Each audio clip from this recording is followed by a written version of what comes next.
You're watching ATN, where we don't do news, we just talk entertainment. Share and subscribe. Hey guys, welcome to Entertainment Talk Nation. This is Rob.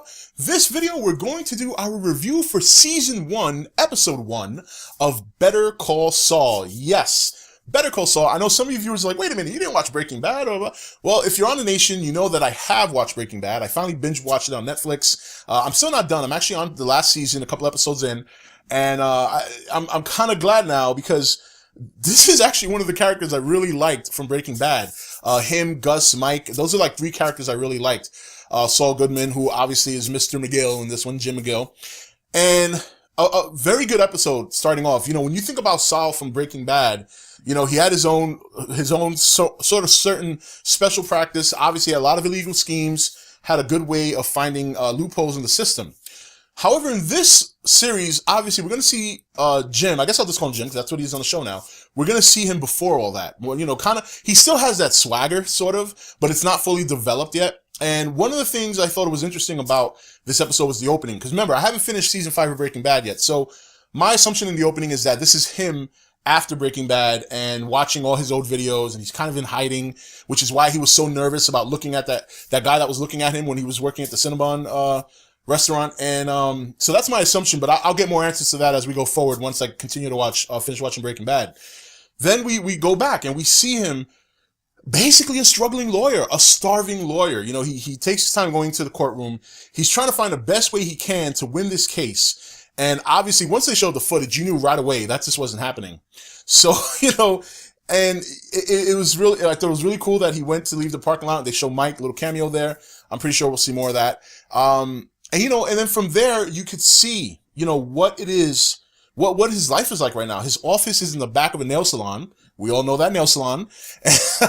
And, you know, and he's trying to help out this gentleman named Chuck, who is a partner at a law firm, and he wants him to liquidate his assets so he can get a big bill. Obviously, if he does that, Jim will get a big portion of that money. However, this gentleman not only wants to go back to work, but he still has a relationship with another partner from the firm who's, you know, I think his name is Hammond. Might be wrong on that one, but because they only showed him briefly. And obviously, while all this is happening, Jim is still trying to develop his firm. He's still trying to develop his firm, and a couple of potential clients he had a meeting with, obviously, are, you know, turning to McGill, Hammond and McGill. And, you know, it was really a different view on Jim, or Saul, I should say, because, you know, Walking Dead. In Breaking Bad, you know, he's kind of not only a made man with his own firm and all this money coming in and charging people 20%, but he's got swag. He knows how to get people out of trouble. This one, he not only not has that swag yet, but he's behind the eight ball. You know, the scheme with the teen kids didn't work out too well. And I thought it was good. It was really good. It was such a different turn from what we're used to seeing. And I think that's what's going to make the show compelling, is that you're going to see a man who is working hard to make himself. He is busting tail to go out there, build his own practice, get clients, go out there, represent people. You know, and obviously he wants to work for the guilty because that's what pays. You know, if you can get the guilty off, you're going to get paid. And, you know, but in between that, he is a struggling man. I mean, wow. And it was bad. Like, his car's a piece of shit. You know what I mean? You know, he's got to portray that he has a secretary when he really doesn't.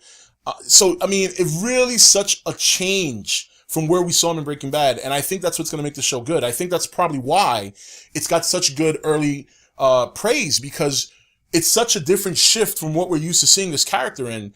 And it's going to be interesting. And not only interesting, it's going to be awesome to see him build that swag that we're talking about. It's going to be awesome to see him get to where we know Saul. And we even got a hint that, you know, his name is probably not going to be Jim much longer. You know, already in this episode, Chuck told him, he said, hey, you know, it's probably good business practice, maybe the name, blah, blah, blah. And maybe that's how that happens. Maybe, you know, that obviously I think that's probably what it is, really, when you think about it. And it's really good. It was a really good show. It was a really good opening. You know, seeing him sit there and kind of reminisce on the past, and then seeing him finally do his first dirty deed when he got to those two kids and he tried to get that scheme. And what does it lead to? Tuco! Tuco! Yes, Tuco. Very nice to see him back on the show. Whether or not we'll see him for a long period of time, I don't know, but I thought it was a nice touch at the end to finish it off the way they did. and I'm very excited to see episode 2. Obviously, so because of Jim's first attempt to do something illegal or do some sort of scam, now he's in hot water. You know, him, the two teens are in Tuco's house, and we're gonna have to see what happens. But Better Call Saul, first episode, very solid. I thought it delivered a lot of compelling potential story plots to go forward, because once again, as I said, you're seeing Saul before he was Saul, Jim, the hardworking man that is struggling to make ends meet. He's behind on his bills. He's trying to get clients. He's trying to get one of his clients to liquidate his assets and get out of the firm so he can collect the big bill. Obviously, the guy doesn't want to do that. So a lot of conflict already developed in this first episode for Jim McGill, and we're going to see going forward how he handles it, what other schemes he comes up with, and whether or not Tuco is going to be his first his first trip into the illegal world. So we'll see. Perhaps Tuco will be his first client. Anyway, guys, that's it for this review. This is Rob signing off for ETN, where we don't do news, we just talk entertainment. Take it easy. Thank you for watching ETN. Don't forget to comment, share, and subscribe. Join the nation's Facebook page to meet other subscribers or visit ETN's Facebook page and Twitter page. Links for all are in the description.